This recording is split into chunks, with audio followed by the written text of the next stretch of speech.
হয়নি তো একটা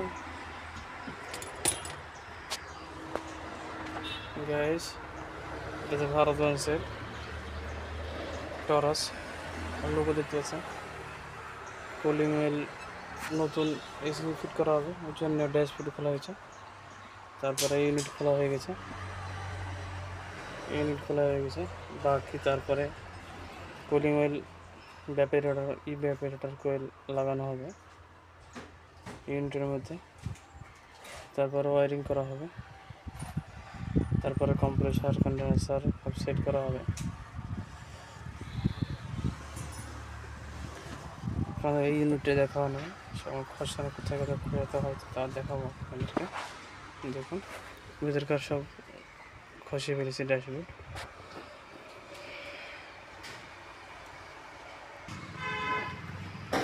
খসানো হয়ে গেছে বাইরে গেছে। কন্ডেন্সার এখানে থাকবে, কম্প্রেসার ইঞ্জিনের সঙ্গে লাগবে। এটা হচ্ছে ইউনিট, সব ঝোলাই করা হবে।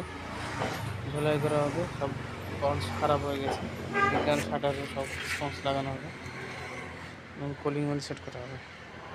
ভিডিও দেখুন, নেক্সট ভিডিও ফিটিংয়ের পাওয়া যাবে। দেখুন, লাইক শেয়ার কমেন্ট করুন, সাথে থাকুন। ভিডিও নেক্সট ভিডিও দেখতে পাবেন। ওকে।